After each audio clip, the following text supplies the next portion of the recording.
Yes, I'm your host, Tara A. Devlin. Welcome to this week's episode of Kobana, true Japanese fairy stories from around the internet. My latest book, Kobana Volume 13, is now out, collecting even more of your favorite stories from the show. You can find terrifying ghosts, cruel curses, haunted buildings, weird monsters, and much, much more. You can find that on Amazon right now and help support the show at the same time. This week, we're looking at some life-changing and potentially deadly encounters with the other side. First up, two friends visit a local shrine for a test of courage, but uncover something that perhaps should have remained unknown. Find out why in Earache Shrine.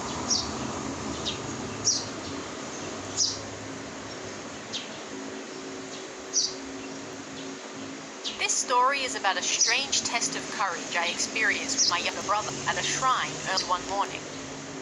As usual, I'm not the best at writing, but I'll be glad if you stick with me till the end.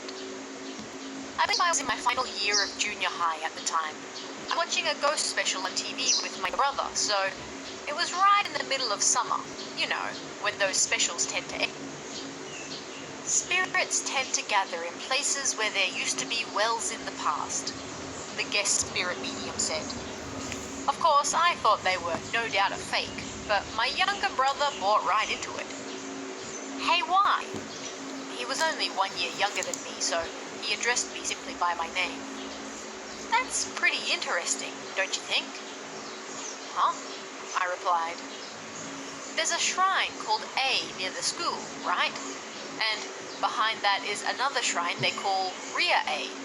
There's a well there, isn't there? I have no idea. At this point, I was starting to get a bad feeling about things, so I pretended not to know what he was talking about. You want to go? Good. When? I don't really want to go at night, so how about tomorrow morning? Yeah, let's go around 5. All right. I didn't really want to go at 5 a.m. That was way too early for me. But I didn't want my brother to think I was scared, so I agreed. Oh, and A shrine was always pretty busy, and there was a priest always there. But the Earache shrine was dirty and creepy, and it was known amongst locals as a ghost spot. So, 5 a.m.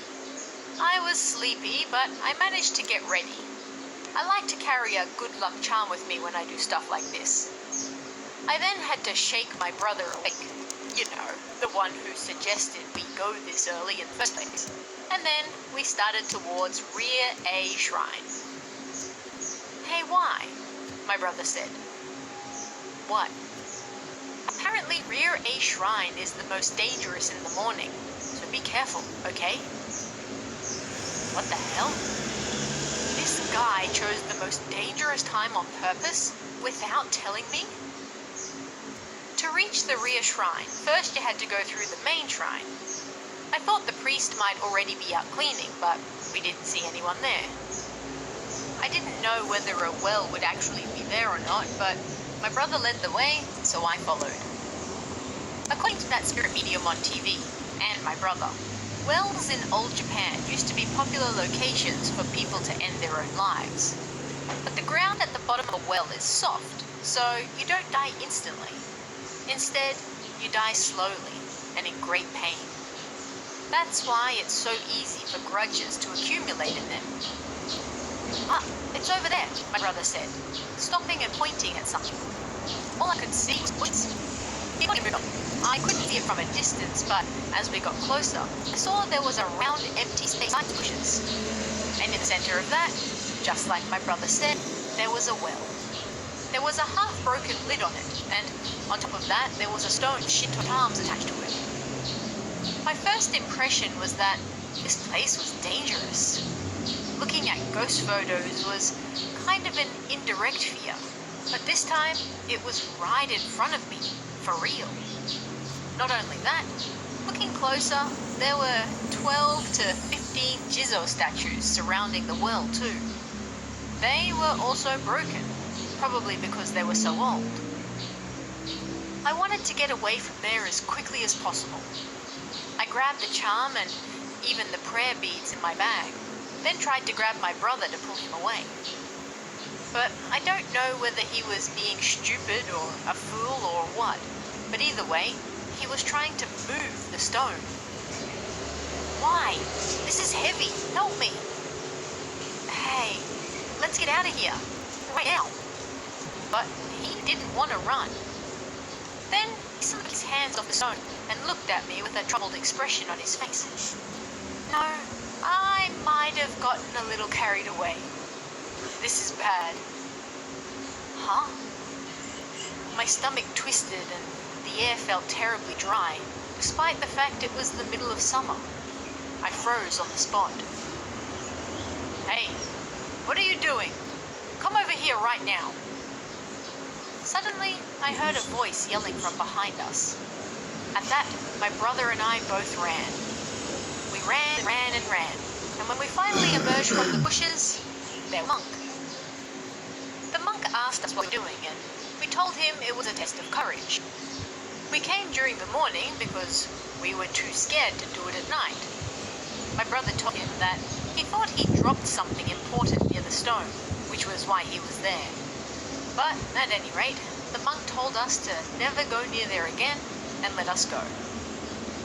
But as he was telling us off, my brother asked him numerous times about that well, and he refused to answer.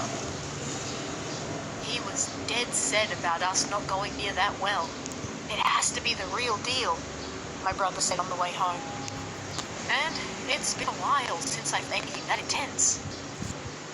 Yeah, that place feels pretty dangerous, I said. And what do you mean? It's been a while. Yeah, I felt something like that quite a few times. Like those ghost photos you love so much. The feeling I get from them is pretty intense sometimes. Is that so? Up until that point, I thought he just liked to play around and say stupid things. But apparently, that wasn't it. My brother could actually see ghosts. At any rate, apparently Rear A Shrine is still there and hasn't been destroyed. They've been building up the city lately, but even so, there has been zero talk of having it demolished. The students in this next story come to find out that their school is perhaps haunted. But by who and why? Find out in School Camp.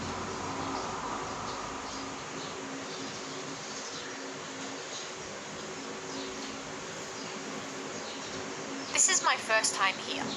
This story isn't very long or scary and might be hard to read, but here we go. This happened when I was in the 6th grade. The elementary school I went to had a camp for all the 6th graders every year during the summer holidays, around the end of July. We'd all gather at the school gym at night, and then the mothers would cook dinner and such for us, and then we'd participate in an event. For us, it was a test courage. We had to walk through a set route through the school, put a stamp on our piece of paper, and then return to the gym. I guess it was actually more like a haunted house than a test of courage. But either way, the mothers all got dressed up and tried to scare us on the way. We started at around 7 p.m. when it was still somewhat light outside. My group was last, so by the time we went, it was dark and everyone was nervous. It wasn't actually that bad, but there were rumors at the time that the music room was haunted. Anyway, I was kind of excited. By the time we reached the music room, we were laughing and greeting the mothers dressed up as ghosts. But once we got inside, it was too dark to see anything. Nothing strange happened, but the girls were holding the torches, so we couldn't properly look around ourselves.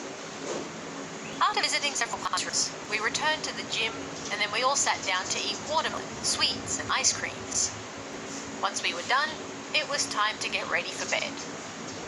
The gym was split in two, so the boys could sleep on one side and the girls on the other. I decided to sleep in a spot with a few of my good friends. We were right next to the divider, and when I was spreading out my blanket, I saw one of the girls I was also good friends with putting out her blanket on the other side. She was rather boyish. I'll call her Sayu.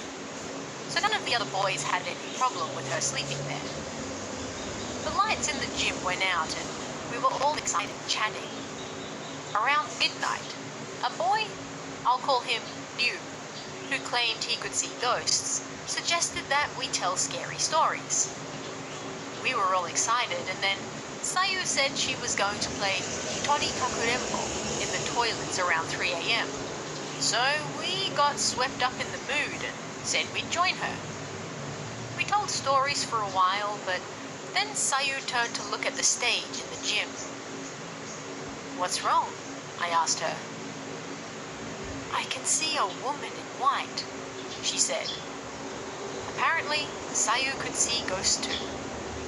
At first, I thought she was trying to scare us, but then Liu screamed. He said it was the same woman he saw in the music room during the test of courage.